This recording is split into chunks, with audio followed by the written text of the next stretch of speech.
Welcome to the afternoon and final sessions of our conference.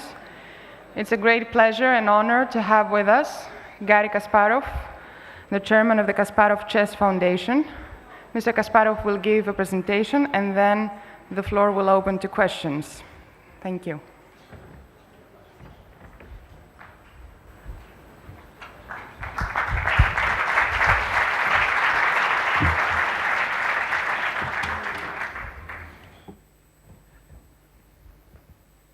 Already started. Fine. Good afternoon. I'm really honored to be here and to speak before such a distinguished audience. I'm grateful for the Stavros Niaras Foundation and particularly to my friend Andreas Dracopoulos for making it happen. And naturally, all of you might have been asking questions, what is chess to do with philanthropy, education, and I hope during this next 60 minutes or so, I will convince you that these things belong to each other. And I wanted to start with a little personal story, which is not exactly my personal story, that could give you some insight in the whole topic. Actually, you already have the picture here. And these pictures were taken about 3 months ago in New York City at the conference Women in the World Summit. It's organized by Newsweek Daily Beast. And I convinced the editor-in-chief, who's a very good friend of ours, Tina Brown, to add special chess panel to the conference. And at the conference here, we had 4 people at stage with a moderator. One was the educator from South Africa, Marisa van der Merwe. She's on the picture, it's on my right. And the story actually goes about the girl you see on top. So her name is Fiona Mutesi, and she was born in the slums of Kampala, capital of Uganda, called Katwe. So just to understand the despicable conditions of the place, I can tell you that she doesn't know exactly her age because there was no birth certificate. And the way she learned chess is just simple and also quite outrageous. She wanted to eat, and she went to a place where food was offered. And a part of other things, they taught kids to do certain things, including chess. And she found, that she was pretty good, beating everybody, all boys, in this club. And eventually, she became a national champion. Again, beating all the boys. And when I learned first about the story, and I met this girl there, in New York City, I was quite stunned because it's always nice to be theoretical. We all talk about different things, and we know that if you do this, something will happen. And I've been preaching all the time the idea that the talent existed everywhere, literally everywhere. All you need is just to build an infrastructure, to invest resources, and to have sort of determination to find the talent. So it's all about opportunities. And Fiona Mutesi is some sort of a leading example of this theory. We played, as you can see, we played a little game of chess. It was not a big challenge, but what was amazing is that as we played this game and we talked about chess, I just recognized that she never had a proper chess lesson in her life. And she's quite a decent player. Now just imagine what would have happened if there was some sort of infrastructure in Uganda or just in the neighborhood. So I was really stunned. And at the conference, I said something which might sound a bit controversial, but for me, actually, it's the most important message. I said, sitting in a huge audience, few thousand people, that thanks to great people like Bill Gates and others who have been donated billions and billions of dollars to save lives, sending, food, medicine, investing in vaccinations, we have different demographics in Africa. Millions of lives have been saved. But what happens next? We are just walking away thinking, fine, we've done our job. And I always say that if you have a magic wand, you cannot be a sorcerer only in the morning. You have to commit miracles in the afternoon and in the evening. So when we have these millions of kids who otherwise could have died, and we do nothing, then we make them easy prey for all sucks of the world, for Al-Qaeda, Taliban, drug lords, warlords, because there's no vacuum. The only solution for them is education. And education, in fact, is relatively cheap compared to all other consequences. What I said at the conference is that if you invest $1 in the education of these kids, you will save $100 that you will spend on Pentagon and the military operation and on CIA to go back and just to fight with them when they're already caught by bad influence. So how do we accomplish that? Because it's easy to say. But we just, again, going back to Africa, it's important just to understand that 50% of the population in many African countries is under 15. So that's a story based on my acquaintance with Fiona and her coach, Robert. Okay, his coach, he knows very little about chess, but he actually found her and helped her to become a prominent figure. Now imagine how many thousands of such talented girls just are literally waiting for us to help. And now just, we'll come back to the story of Africa, but I'll go through, happy days of my life. I'm 13 here, and this is my great teacher, the 6th world champion, Mikhail Botvinnik. So, and that's about Soviet Union. That's where I learned how to play chess. That's where I gained my experience, my, all my chess knowledge, and that's where I became the world champion. I've been learning from Mikhail Botvinnik since I was 10. And it had a profound effect on me, because I just realized the true education should be based on sharing the experience. And that's what the strengths of the Soviet chess school. The experience went from generation to generation. It was shared. And that's why it was so strong. That's why it's created, succession in several generations. And I grew up as an elite player. Eventually, I became a world champion. And I felt that it was my responsibility to do the same as Mikhail Botvinnik did to me. So I could proudly say that the first session of our schools, we ran together in 86, 87. And then I continued traditions. I did it in different places, and I now have 3 foundations. I mentioned them later. Now, there's also one big misunderstanding. People believe chess in the Soviet Union was part of the educational system. Actually, it was not. Chess was more used as the propaganda tool by the communist regime, because it was too tempting not to use the great successes of Soviet champions to demonstrate the intellectual superiority of communist regime over decadent West. So again, I'm the last person to complain about this very sophisticated network of finding talents. And again, that's what I'm saying is talent exists everywhere. The reason there were so many champions from the Soviet Union is just because there was a network. If you look today back at the Soviet Union, at Russia, which is the largest part of the former empire, yeah, it's still extremely powerful chess country, but it's no longer dominant. Actually, one of the best chess countries in the world now is a tiny Armenia. Tiny, so 3.5 million people.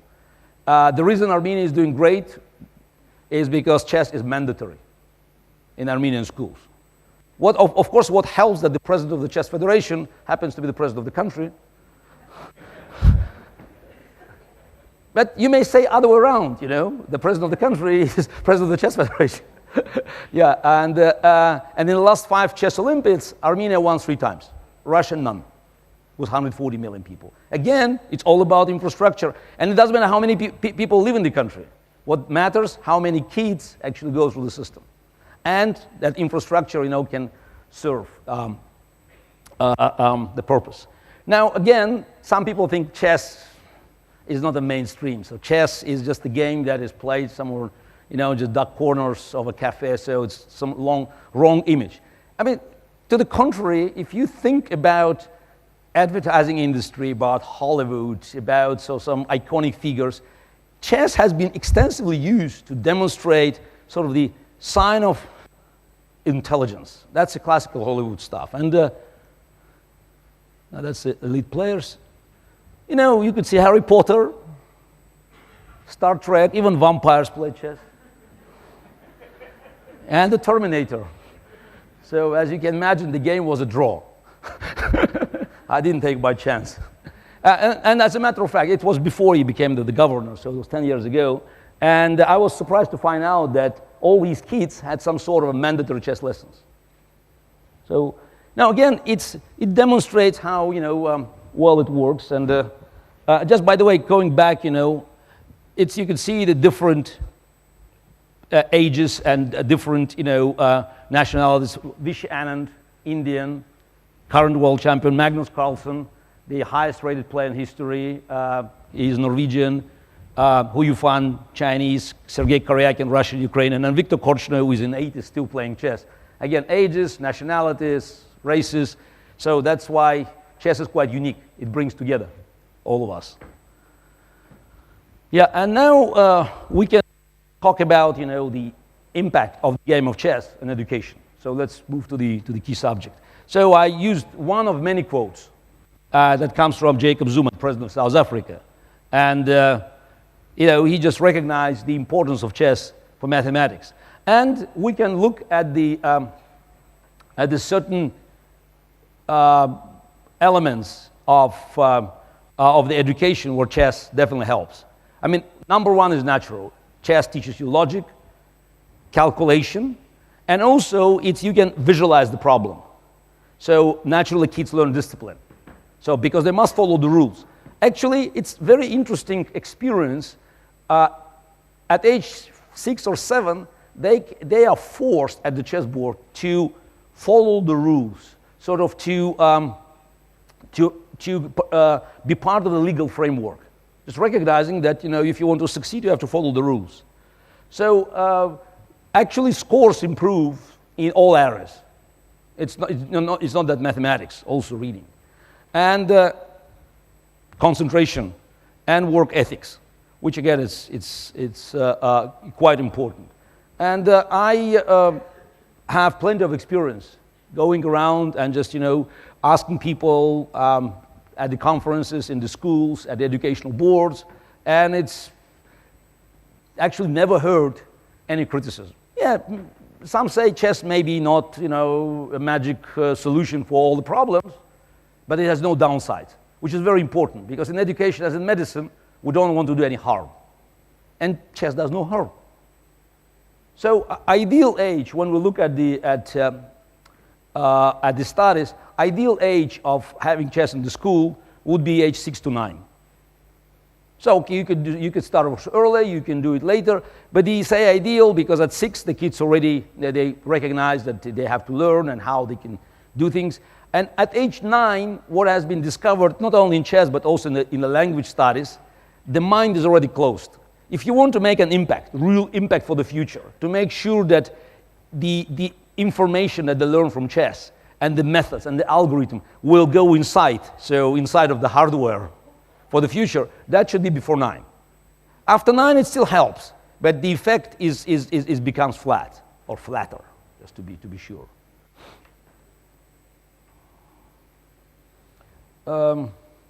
Now, one of the studies I show, that's the study of University of Trier. Again, this sample was probably too small to pronounce it conclusive, but still, it's just, it's quite amazing. It was done very professionally. Yeah, and we could clearly see that it had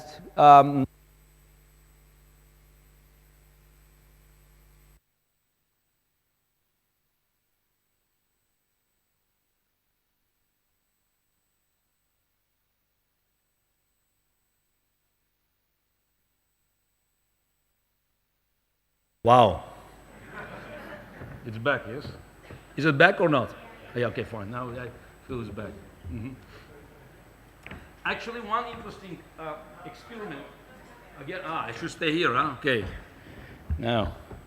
Actually, one interesting experience conducted in this university was having two parallel classes, same demographics.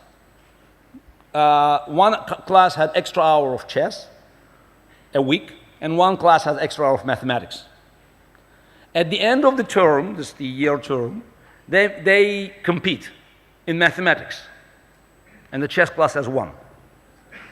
Again, I don't find it very surprising, because at the end of the day, to succeed even in math, you have to go beyond number crunching. It's about understanding the patterns, and that's what you can learn from the game of chess. So also, what we found out in these studies and in other countries, chess has more effect for the kids from the underprivileged families, because it compensates them for the lack of education they can receive at home.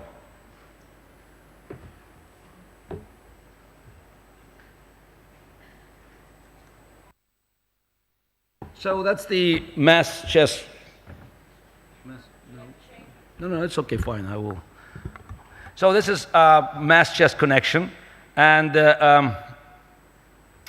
we can even go beyond elementary school. And for instance, this is one of the famous chess problems that it's posed on this diagram, is how many queens, what's the maximum number of queens you can place on a chessboard that no one attacks another. So that's the answer, correct answer is 12, and if you do rotation and mirror, there will be 96. The equation, mathematical equation to prove it, it's 2.5 pages.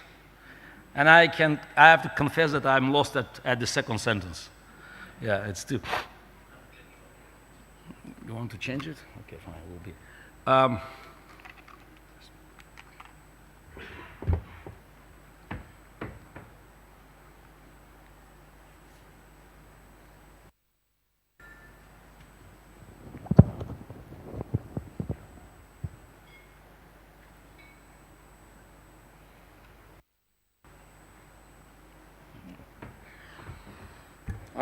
I always suspected that computers hate me.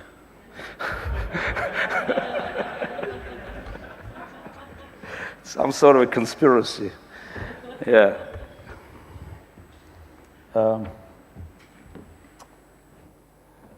Okay, so considering all these factors and my own experience in trying to implement chess in a classroom, so I eventually came up with the concept of creating the foundation. So, and actually it's the, let me see yeah, it's probably just continuing this with the school.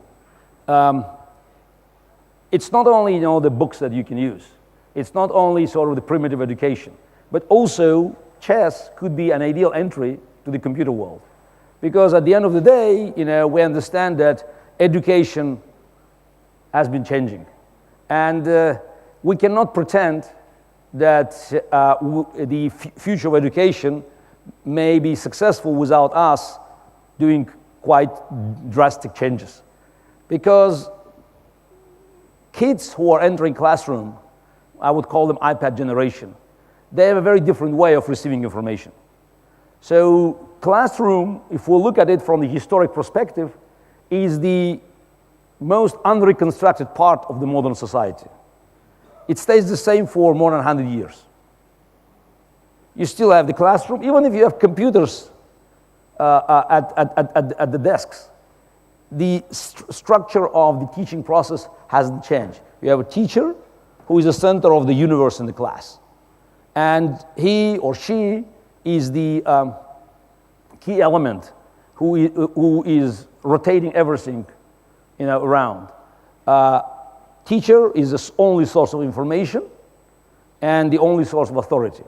Now, with kids who used to find every piece of information by using the mouse or now sliding their finger on the screen, it's odd, because they can find out everything about a problem by just typing something on their screen.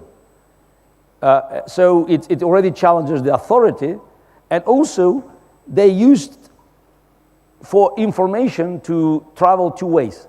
It should be interactive. If information goes one way, it just creates confusion, because the world becomes interactive.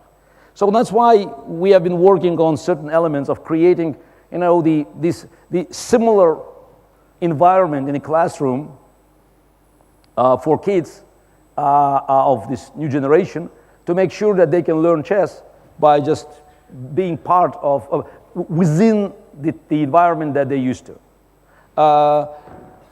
We have been promoting the system, so I made personal introduction to that in the Republic of Georgia last year. And again, hopefully it will become some sort of the standard, because eventually we have to find a way to build these connections. Again, I'm not preaching chess as the solution, but when we deal with such a massive problem as the reform of modern education, any tool, any useful tool could be very helpful. And again, chess is a very useful tool, and let's not forget, it's very inexpensive. At the end of the day, you don't have to build a football stadium, tennis court, swimming pool, and it naturally belongs to the classroom.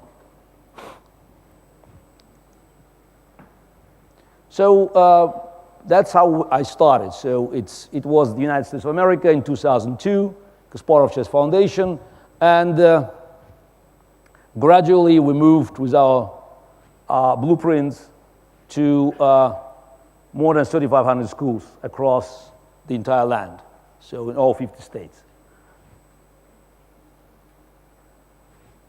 And also in America, I found quite interesting paradoxes, because the educational system is divided. There's no ministry that can control anything. So even in one city, you have to deal literally with like a guerrilla market, school by school. So just people don't understand the size of the chess being played everywhere. So from the top of the private schools to the schools from most deprived neighborhoods. And it creates, an amazing effect. And the numbers are even way beyond our imagination. Just recently, a couple of months ago, I visited a charter school in Harlem. And this is real Harlem, heart of Harlem. The demographics of this charter school, and it's a network called Success Academy. There are 7 schools and they are expanding, privately funded. 95% or more, it's Afro-American or Latinos. What made me very excited is that the dean, or headmistress who has been running this, made chess compulsory. That was her condition. I will run this thing if you have chess as a part, you make chess part of education. It's quite amazing to find out that the kids in this school, they outperform most of the public school in the area, and even some of the private schools in the city. And after watching them, just and chatting, so I said, "How about you answering my question?" And it's about 50 kids. I just described the demographics, age 7 to 10. And my question was, does chess help you in your studies? And if it does, how and why? I mean, I wish we could record every answer, because again, it's a proof of your theory. I can tell you, hopefully quite eloquently, why it's good, but when you hear it from them, from kids, that's a very different story. And one answer I could always give you verbatim, because it was absolutely amazing. There was a 9-year-old girl who stood up and said 3 sentences. First, chess helps me with my math, full stop. Math is very complicated. chess teaches me not to be afraid of complicated problems. Bingo. That's a real story. So that comes from a kid, and gave me enormous confidence to move forward with what we have been doing. So we also do. I'm just shifting from one subject to another. We also do with Kasparov Chess Foundation America classes with the best kids. So I've been running a special program twice a year with best US kids. Just 3 days ago, finished another session in the St. Louis, Missouri. So, that's our contribution. Again, I would consider it side effect, because our prime target is education. But if you find great talent, you are not going to say no. So you have to make sure these kids can stay and play and move forward, and because that boosts their confidence. And those are two different foundations, Europe, Brussels, and Johannesburg. So the pictures with President Zuma, pictures from Brazil, and it's Minister of Education of Turkey.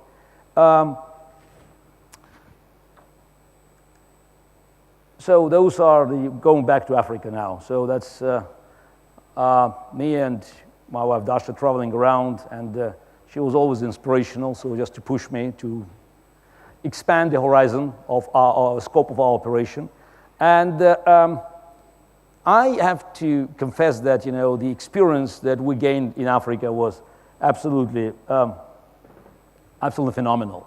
It's again, it's when you find the proof of what you believe was right. We have been working in I mentioned Harlem, in South Bronx, and we knew that succeeding in chess always helped kids to boost their confidence. Because if we speak about Africa or developing countries, I believe the greatest challenge we're facing is to convince these kids that they have a chance of succeeding in the field of intellect. Because for generations, they have been reduced to competing only in the physical, in the physical field. So, and many of them yet to believe that success is possible elsewhere. And in chess, they have a great opportunity of doing it. So in Southern Africa, we have been visiting places from the slums in Johannesburg to the most advanced public schools. And it was another proof of our beliefs. So visiting the places in the slums, we were stunned to see the effect on kids by just having a small portion of chess. It helps to drop absentee rate because kids are willing to visit the school. And also these schools are, you can hardly call them schools. It's more like improvised, place where kids can actually study. It's based on the work of the volunteers from inside the community and also from the outsiders. For instance, one of the things that we learned there is that small girls from these black families, they have a great problem of teaching the concept of capture because they're not allowed to take anything without permission. So that's another social element of our programs. So we also went to other schools in poor neighborhoods, just talking to teachers and asking about their experience. Also, we heard that one of the important things that was found is that chess helps these kids to apply the formula. Because they know the formula, but when you reach the sample, so to application creates a problem. But one of the most amazing experiences in South Africa that we had actually came from the arguably best public school in the country. It's Waterkloof near Pretoria. You can imagine it's still 99% white, maybe 99.9% white, with first language is Afrikaans, not even English. So it's very traditional. You can imagine that 25 years ago, it was the bluest of the blue blood of the country. And they have absolute phenomenal conditions for kids who are studying there. And naturally, they have the best chess team in the country. 5 boys. 4 of them were white, and 1 was a colored boy from Port Elizabeth.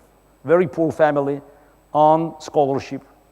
And I asked, who's the best? And you have to see the face of this boy from a poor family saying me. It's absolutely phenomenal. Just to understand this, these dynamics within the school. It was a bastion of the white rule for years. And now all these kids recognize that the smartest boy in their school is not white. We can hardly anticipate the effect that this little story has on the minds of these kids and in general. Because this boy, by the way, was the best in his age category in the whole country. So that's, going back to the story of Philemon Mutese. That's what we can do by boosting the confidence. Because I just believe that if they are no longer caught by or locked within this sort of traditional framework, I believe great things can happen. Again, chess is not an ultimate solution, but it's a phenomenal addition to all the problems we're facing. And I've been devoting a great part of my life to support chess and education. I hope we can do our foundation in other continents. So recently I was in Mexico, met the Minister of Education, and again, huge interest. So everybody wants to do something for a change.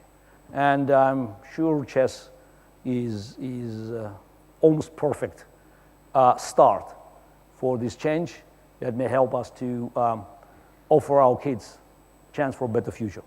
Thank you very much, and I'm very happy to open the floor for questions.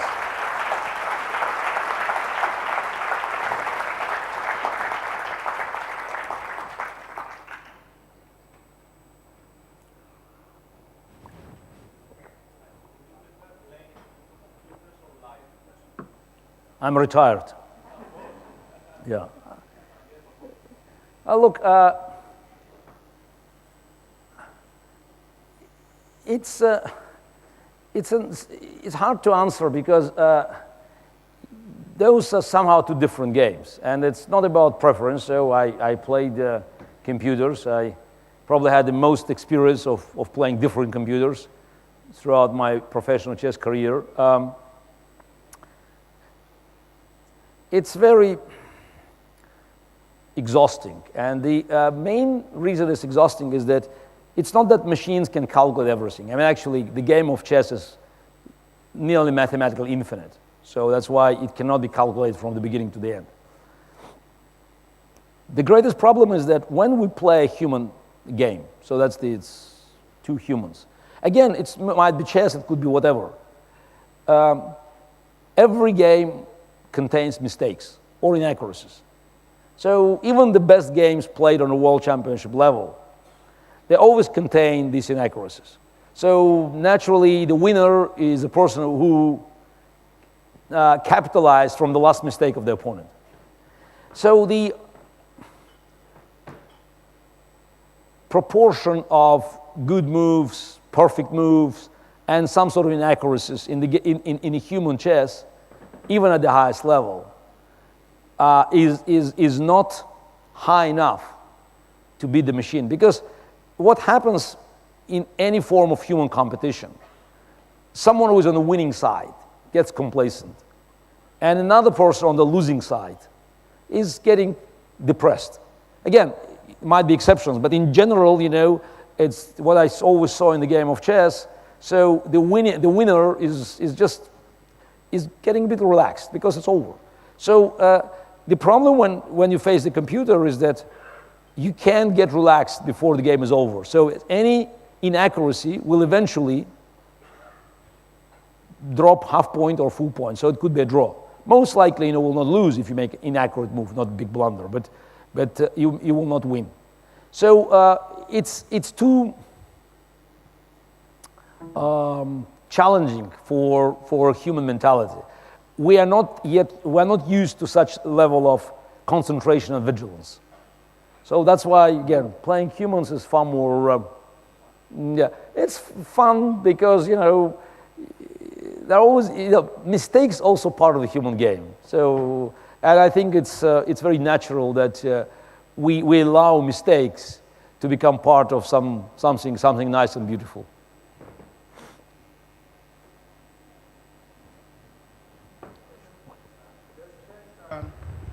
Does chess have any role in modifying adult human behavior?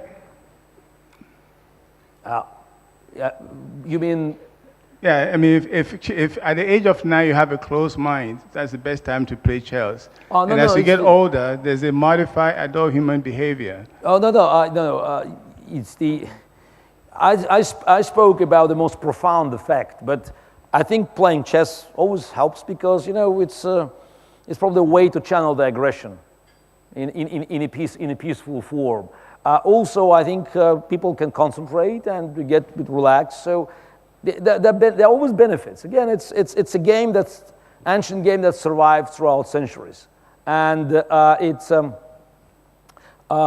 again, I don't see any downsides because it's not a game of luck. So at the end of the day, you don't depend on dices or any other element of luck. So maybe luck is needed, but this is different kind of luck. So I hope my story didn't give you a wrong impression that learning to play chess after age 9 is not beneficial. It is.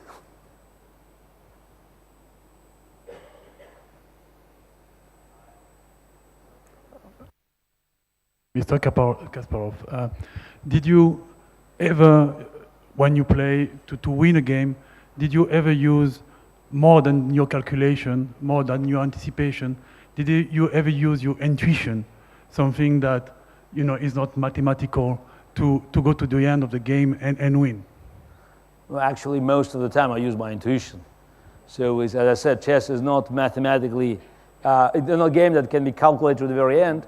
And it's a long story about how people make decisions. But naturally, when you have two equal forces, or relatively equal forces, so you can't see everything to the end. And then you have to rely on something that, as you said, that does not have mathematical equivalent. So I always rely on my intuition, and I urge people to rely on their intuition. Because at the end of the day, you may treat intuition as some sort of a brain muscle. If you want to get strong, you train your muscles.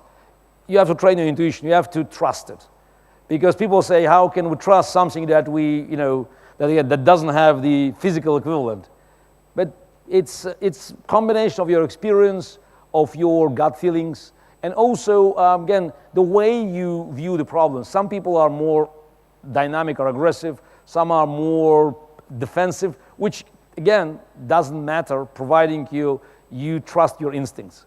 Because when we reach the climax of any endeavor, so we just have to make sure that we're comfortable with making our decisions, and intuition will make all the difference.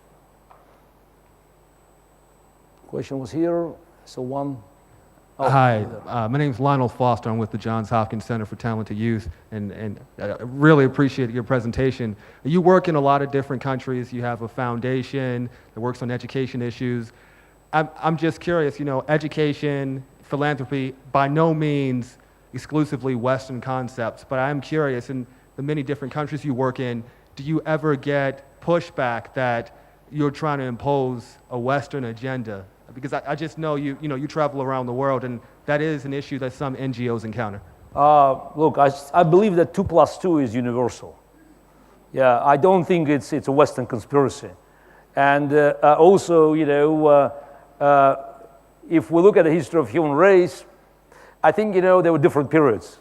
So, and learning about them and just being proud of your heritage is fine. So, yes, at certain point, the Western countries, advanced rapidly, and the current system is based very much on technology developed in the West. which means that we just have to make sure that kids who are not privileged to be born in New York City or in San Francisco, they will have an equal opportunity to show their talent. As I said, the talent exists everywhere, and what you call Western system of education proved to be effective. Make sure that because it's a framework. I don't believe that, the talents are different. So offer the opportunity to play chess for kids from East Africa, and I think in 5 years you'll find enormous talent discovered. Actually, in 1 week I have my first African tour. We travel to 5 countries: Kenya, Uganda, Rwanda, Malawi, and Zambia. So that will be the first opportunity to actually extend our model that we worked out in South Africa to other Eastern African countries.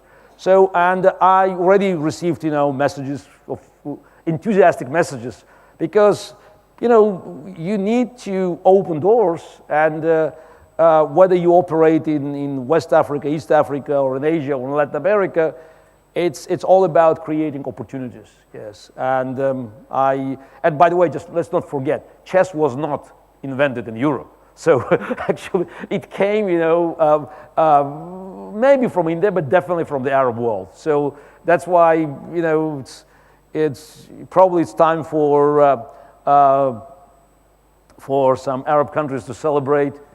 So what would be Harun al-Rashid, 750? It's almost 1250 years when chess was practiced, in the Caliphate. So it was forgotten, well forgotten, but again, it doesn't mean that you cannot go back and try to restore the old glory.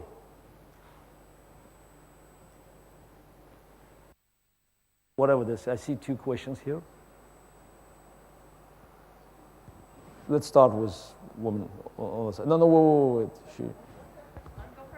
You go first, yeah. Okay.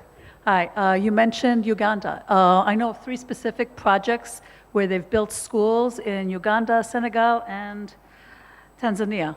You mentioned Uganda. If somebody from Uganda that are building the schools want to connect with you.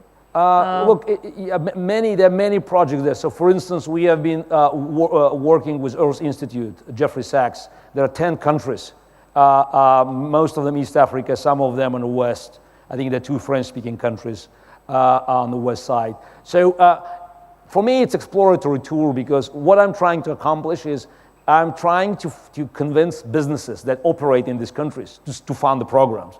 We found already support for Kenya, Rwanda, Malawi, so local support.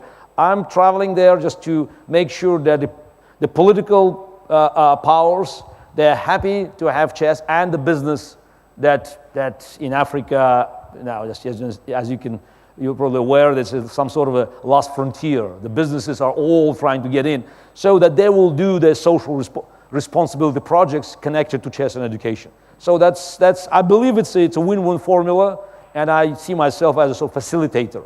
So Uganda is slightly more difficult because it's a country landmass. Unlike Kenya, for instance, there's less business there, but I'm sure we'll work it out. Yeah, I wish we could talk in 3 weeks when I come back. So I will definitely know more about these countries. But from what I know about Africa and meeting a lot of people, just working with investors there, so there's definitely an interest. And again, I'm trying to convince them to support these programs. We work out a model. It's a project for 10 schools in a rural area that has been working in South Africa. And the reason we start with East Africa, because it's English speaking, it's very easy to do the teaching for locals by using our South African experience and instructors. Hello. You spoke about the importance of coming from a school with a long and distinguished tradition in playing chess. Now, if you leave aside pure natural talent, can you speak a little bit about the amount of rigorous training and the long practice that is required to reach a level like that?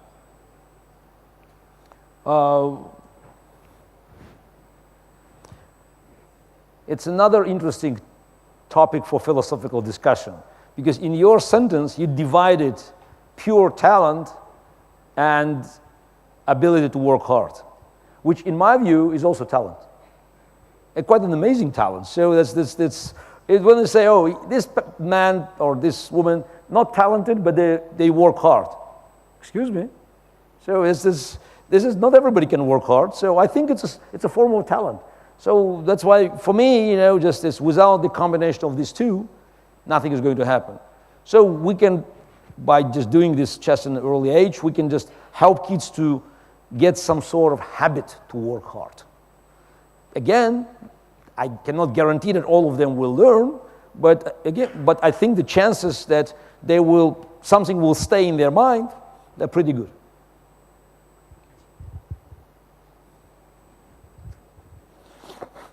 Is it on? Whatever. Yeah. So I see already 4 questions. Okay. Oh, you asking. I just 2 questions I wanted to ask. Have you spoken to the Ministry of Education in Greece? Answer is no. No. Okay. Well, it'd be nice if somebody here who knows how not, to you know, get you it's never invited. late. And secondly, how are our volunteers used in your foundation to help?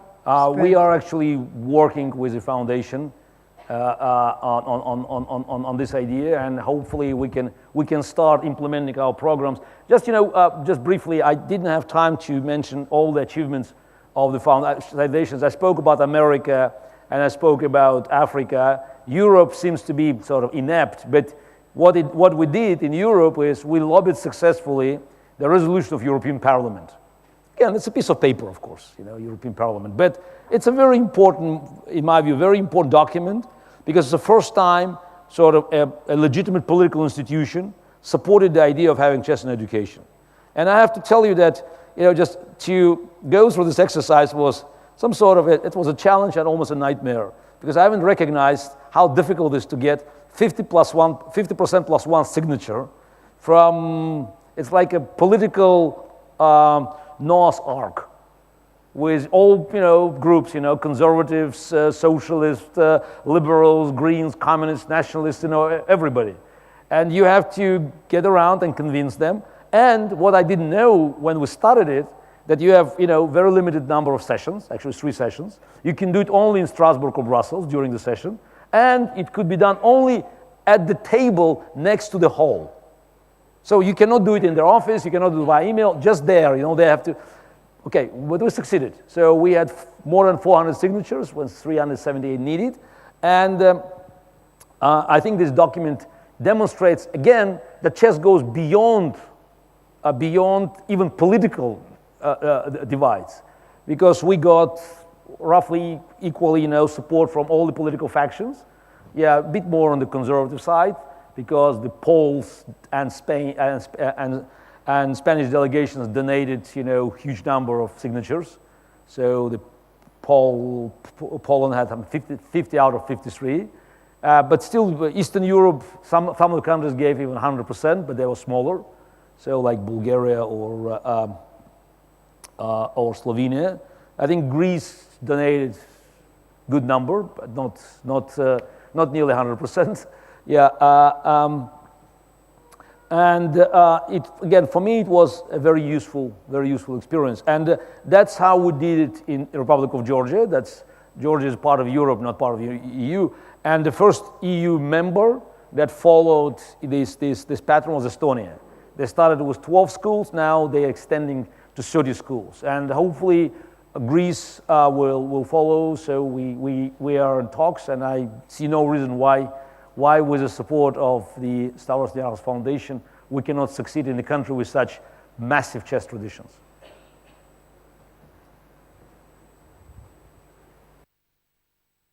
Okay, go ahead, yes. One question, is there any study about therapeutical effects of chess? I was playing with a more than 80 years old man who died 4 years ago. And the stimulation was so enormous, he was suffering from dementia, but when we played chess the whole day, he became very active, so active that the nurses asked me not to play longer, because he was even playing chess when he was laying in bed with his crutches and asking nurses to put the pictures in different directions. It was too much. But the stimulation was evident, and for elderly people it might be even for therapeutical reason a good tool. I can't claim myself an expert on this matter. I'm working on just with schools and kids, but I know there are researches done, and there's the program in Spain to study the effect on Alzheimer. And there's some very interesting positive results. So again, I see that chess, as you mentioned, as a stimulating factor, could be extremely effective, for all ages.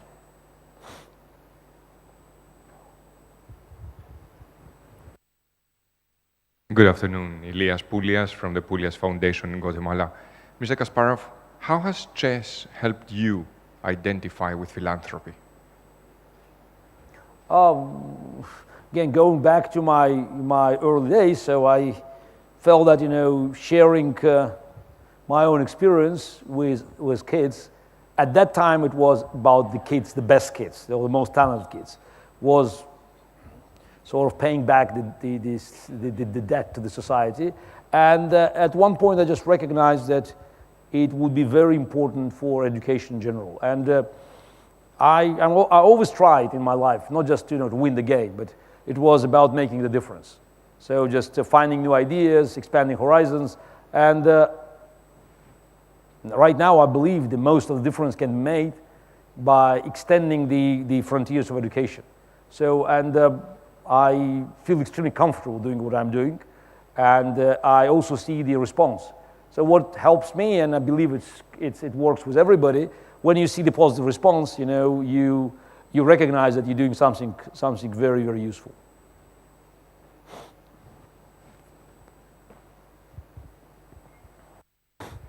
Do you believe that the board's surface, online, flat versus live, affects a player's capabilities? And on a lighter note, did you have to go through a learning curve becoming familiar with playing online versus live? It's another question to open a major debate, because the answer, of course, yes. I mean, that's if it's a one word answer. Absolutely, there's a huge difference. So now, whether it has positive effects as well as negative effects, I mean, I cannot give you the exact proportion. So I always sense that, sort of having the contacts between the fingers and the pieces, wooden pieces, creates some sort of synergy. So I remember that in 2003, 10 years ago, I played a computer, and it was this 3D match. So I played in 3D glasses, so which was just it's almost a torture. And in a game 2 of that match, so I reached pretty good position, and I was better. I couldn't find just a clear win, and suddenly I blundered a most important pawn in the center. I just didn't see that that's eventually my rook that was behind the pawn was not protected. And when we came back to the room, and I was so I was devastated. I was angry with myself, and my coach, Yuri, he said, "Gary, now here is a position at the board. Can you make this move?" I said, "No," because I could see immediately that something happens with the rook. He says, "Yes, that's a problem." So it's a very different approach. Maybe the younger generation doesn't care. I mean, because they just learn from the screen, so I'm maybe too old-fashioned. But what I believe happens, and again, it goes way beyond chess, it's our ability or our inability to actually cope with computers. Now, many young players, and I could see it, and I'm working with these kids now, so they're pretty strong kids, so the 13, 14, 15, they're almost at grandmaster level, and they are enslaved by computer. Just, they show the game, and they say, I made a mistake. I said, why? Because computer said so. I said, wait a second. So what? What's your opinion? And they often stand. What do you mean, my opinion? Machine said, but I'm asking, it's not, yes, it's a mistake, but can you explain it in your own words? It's not just, relying on the line presented by computer. And by the way, that goes, as I said, beyond chess. In many businesses, everybody now is looking at the screen, waiting for an answer. But it's just, you can look at the screen and everybody else is looking at the screen. If you want to be the winner, if you want to be at the cutting edge, you just have to, at a certain point, stop and start, applying your whatever intuition, other qualities to make the difference. Because it's I always like to quote somebody who was so far away from the computer world, Pablo Picasso, who once said that computers are useless because they can only give you answers, which I believe is an enormous piece of wisdom, because it's all about questions. It's just we are losing an ability to ask questions. And for me, the quality of the chess player, young chess player, depends on his or her ability to resist computers. The reason that Magnus Carlsen is so good, and just I've mentioned him already, this Norwegian prodigy, who I think most likely will be the world champion by the end of the year, he is the only young player I met who can simply resist the computer. He has his own evaluation. He uses machine as a calculator, but he doesn't need it to rely on evaluating the position. So it's a huge challenge, because computers are no doubt, computers offer us a helping hand. But at the same time, it may sort of infringe our ability to think independently.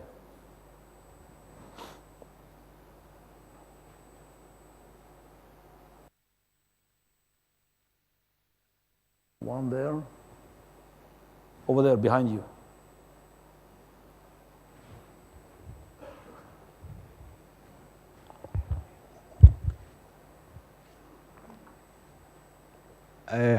Hello.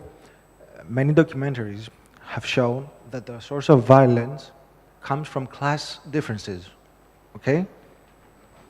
And it has also been said that the First World War was fought with rifles. The Second World War was fought with nuclear, but the Third World War will be fought with sticks and stones. Would you say that if government officials, in general politicians, what would be the value of putting people into chess in order to, let's say, solve territorial differences, and if there is any value? Oh, I don't feel comfortable challenging Albert Einstein's predictions, but I don't think that we ever come back to sticks and stones. I think we'd see the next wars will be most likely fought in the cyberspace. Yeah, so I just don't believe that we can go back in our development. So it's this, even if, God forbid, part of the infrastructure has been destroyed, so there's still too much knowledge, and knowledge is preserved today. So that's why we always find a way to move forward. As for chess and and influence on politics, it's not about chess. At the end of the day, it's about leadership. I don't believe that we are seeing the lack of the resources. What we're seeing is the lack of leadership and inability to challenge status quo. Everybody is happy with the current status quo. I would say probably not everybody is happy, but unhappiness about status quo is still not sufficient to challenge it, because uncertainty looks like something unacceptable. So we understand that things may not be working, but at least it's within the environment that we used to live. I hope that bare necessity will bring politicians who will be willing to challenge the status quo and just to start looking for other solutions. So, and you don't have to play chess. I mean, I never heard of Winston Churchill playing chess. So.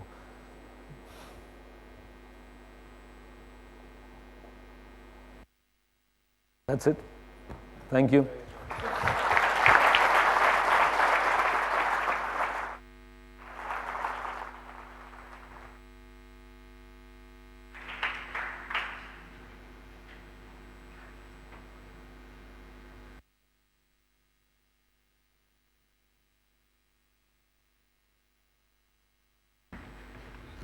So we'll have just a 15-minute very quick break for coffee, and then we'll return for the final plenary session. So please be back at 4:30.